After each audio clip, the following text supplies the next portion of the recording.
So just like what we saw in Egypt, we also see that the Sultan himself is attempting to enact some reforms to try to catch up the Ottoman Empire with the West, but these reforms are going to be limited and experience a lot of resistance from more established groups in society, and that internal resistance to reform is going to be another reason why the Ottoman Empire declines. Right, so we're going to see that the Sultan in the late 1700s, Selim III, is very reform-minded.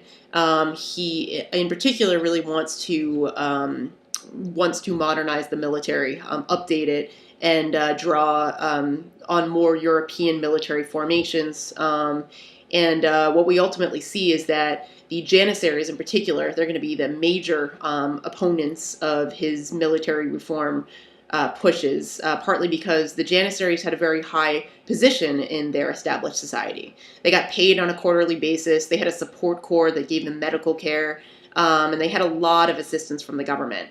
They had a very high standard of living, and they had a good social status. One of the only limitations with the Janissaries was that they weren't able to get married until they retired. But we're going to see that as time goes on, they actually sort of morph more into an aristocratic class, and they eventually are going to marry before their retirement takes place. And so what we're going to see is that instead of an organization that was previously built up upon merit, the new Janissary Corps is basically going to be like a European aristocracy, rather, that is sort of formulated by nepotism, and then is going to become much less efficient and not really necessarily looking out for the best interest of the states. Selim's reforms are sort of limited because he has so much opposition. So in terms of his military reforms, he only gets about 10,000 new soldiers that are organized in these European-style formations and that use European weapons and tactics. He's actually a little bit more successful in terms of at least his ideas for reforms of things like education and the economy. So we do see that he does create a new treasury. He opens new schools, and he encourages printing and circulation of Western translations. But the problem was that there wasn't enough money to actually efficiently do this. And so even these reforms, they were good, very good ideas, but ultimately they don't work very well. And then in 1807, there's going to be a revolt led by Janissaries against him, and he's going to be killed in this revolt. So that's the end of Selim.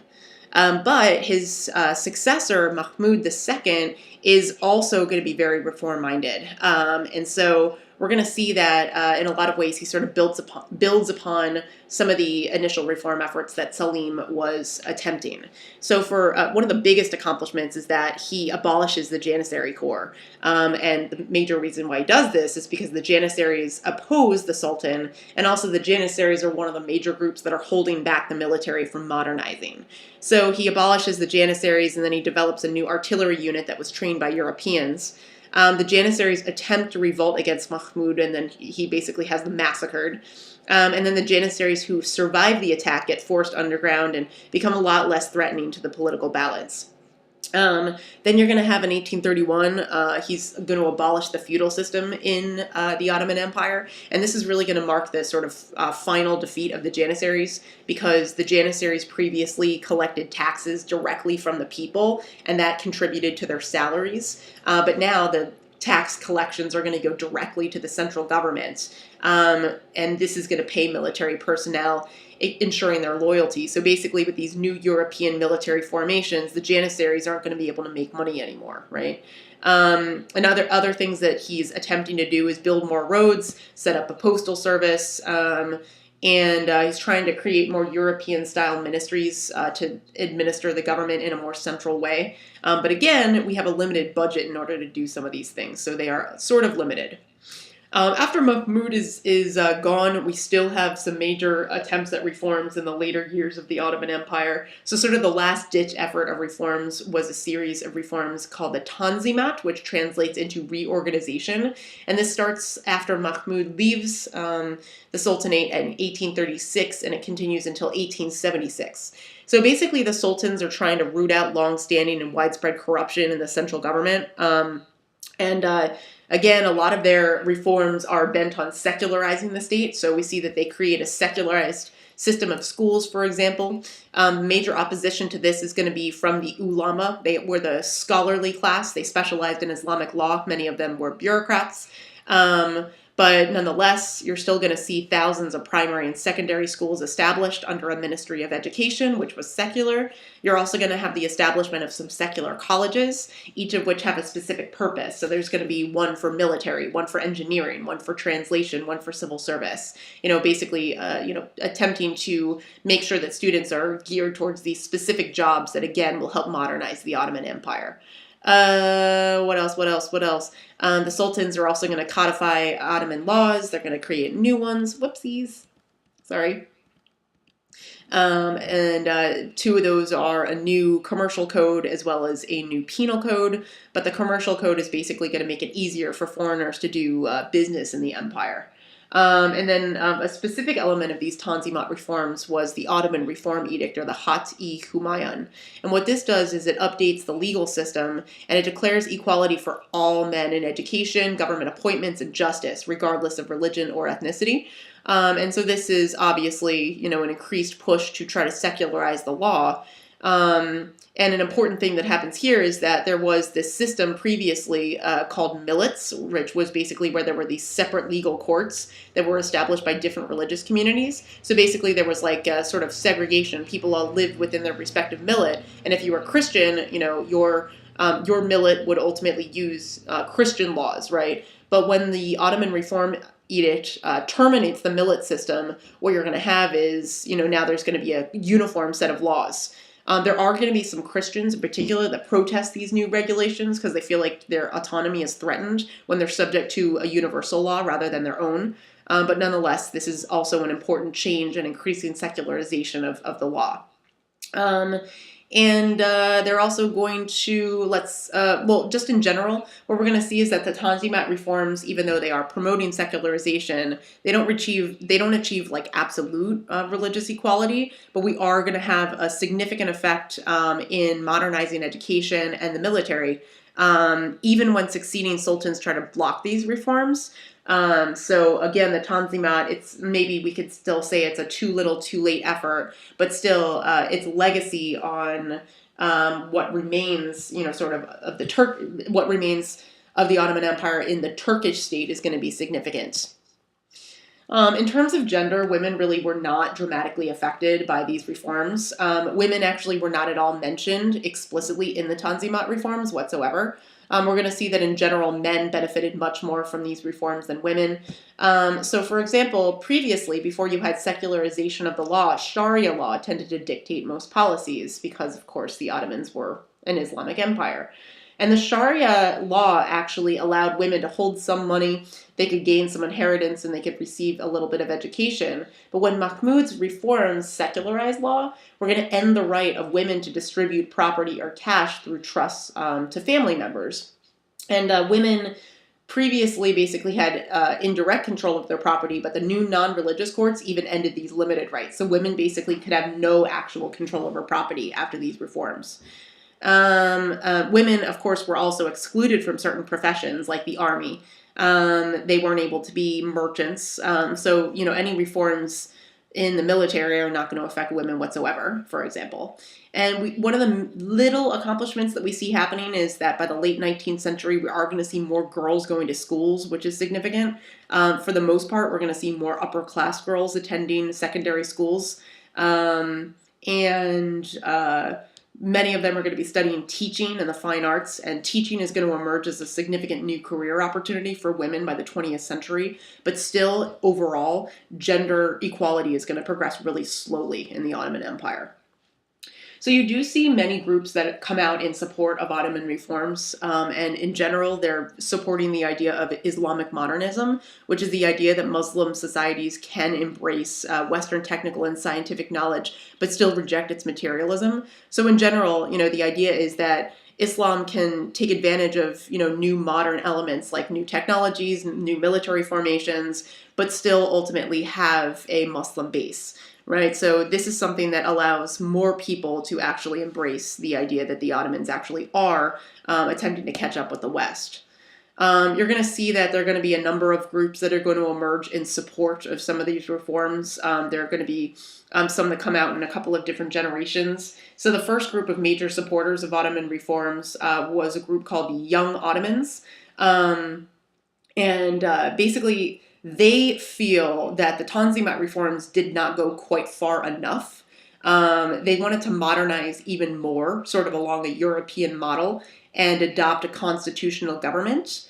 Their success was limited. Okay, so in 1876, at the end of the Tanzimat reforms, the Sultan, who at that point was named Abdul Hamid, is going to reluctantly grant the first constitutional Ottoman government. But this constitution is very short-lived, and 2 years later, Abdul Hamid is going to reinstitute absolute power. So this is a very limited period of success for the young Ottomans.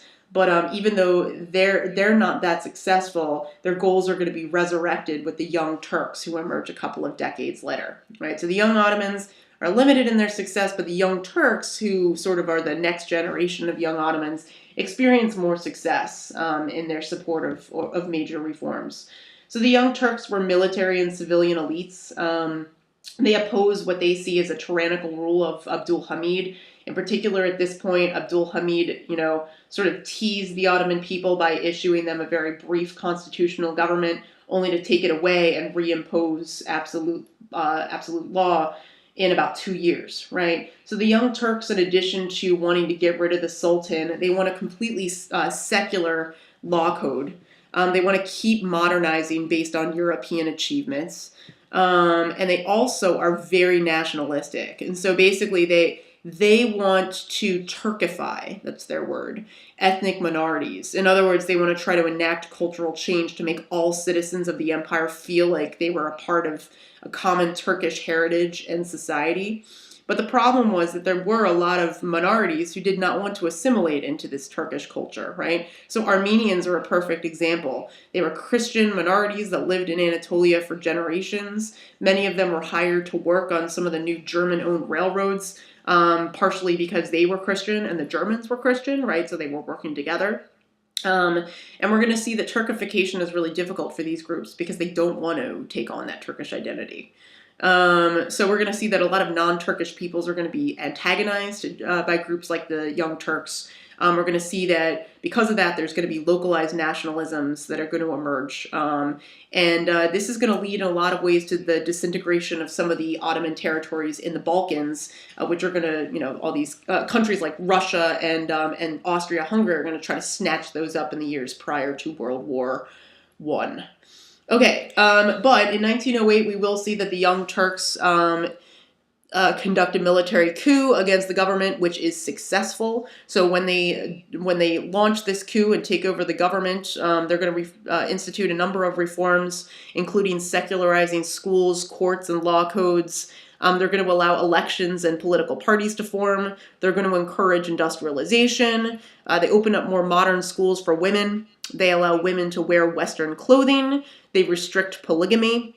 They allow women to get divorces in certain situations. But the problem is that this is still very nationalistic in nature. So all these reforms that I just mentioned above, these all sound kind of good, right? Okay, yeah, secularization, schools for women, divorces, stuff like that. But then these last two sort of show us that the Young Turks still ultimately are trying to improve their own situation, not every single person that lives in the Ottoman Empire. Right, so the two last things we see is that the Young Turks, first off, are trying to encourage Turkish as the national language. They don't like any ethnic minority living within the Ottoman Empire. And then lastly, the Young Turks were responsible for a major genocide in 1915 called the Armenian Genocide, where millions of Armenian Christians were killed.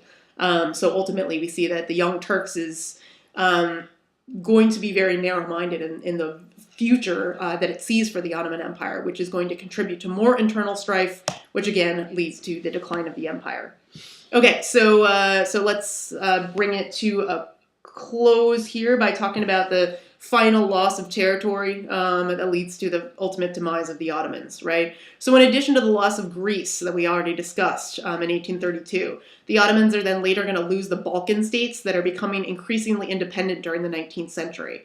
And so the reason why this is, again, is largely due to nationalist sentiment that is emerging among many of these states like Bulgaria, Serbia, Romania, who want their independence. And increasingly, these states are then going to fall under the so-called protection, you can see my air quotes, or there actually are quotes, of areas that surround them that are interested in having influence over them. So Serbia, in particular, is going to be an area that is very much in the interest of Austria-Hungary as well as Russia to control, right? And Bulgaria falls into that category as well as Romania. So what we're going to see is that when we get closer to World War I, the fact that there are a number of alliances that are emerging, right? So the fact that Russia is claiming that it is the big brother of Serbia is ultimately going to lead to some of the conflicts that lead to World War I, right? When the Serbian nationalist assassinates the Austrian Archduke Franz Ferdinand, it's going to be Austria that attacks Serbia, and then Russia coming to aid Serbia against Austria-Hungary, right? So we see a window into World War I here. Additionally, we see that the Ottomans are going to lose land in North Africa.